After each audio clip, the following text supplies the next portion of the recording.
House Baratheon, born from the storm, rising to power with fury and roar.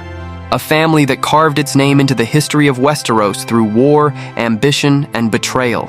From the very beginning, the Baratheons were destined for greatness, but their storm would eventually tear them apart. The story of House Baratheon begins with Orys Baratheon, the bastard brother of Aegon the Conqueror, who was rewarded for his bravery in the conquest by being granted the Stormlands and Storm's End. With his hammer, Orys struck fear into his enemies and became the first Lord of Storm's End. Orys was a founding figure for House Baratheon, establishing a legacy of strength and resilience in the face of war.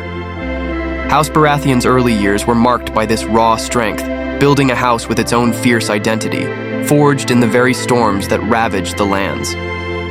Centuries later, Steffon Baratheon ruled the Stormlands.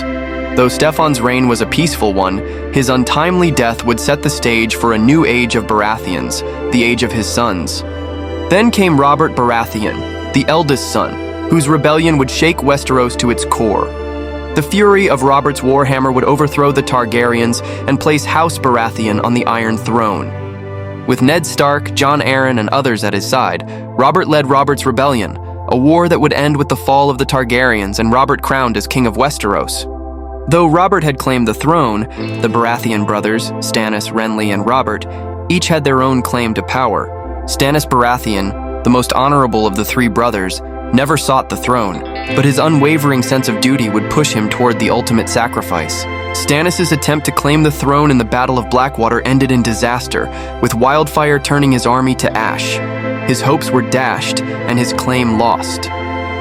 Renly Baratheon, the youngest brother, full of youthful optimism and ambition, claimed the throne for himself. But his sudden death, at the hands of Melisandre's dark magic, left the Baratheon house fractured, with no clear heir to their mighty legacy. After Robert's death, his son, Joffrey Baratheon, claimed the throne. Though he was not truly Robert's son, his reign would become infamous for cruelty, fueling further division within House Baratheon. But even in the shadows of King's Landing, the true Baratheon bloodline ran through Gendry, Robert's bastard son, hidden away, working the forge. The true heir of House Baratheon, raised in obscurity, Stannis, ever relentless, marched north with Melisandre at his side, only to meet defeat. His final stand against the forces of House Bolton ended in tragedy, and the fall of the last true Baratheon claimant. From the storm, House Baratheon rose with fury, and from the storm they fell. A once proud house, their legacy now but a whisper carried on the winds of the Stormlands.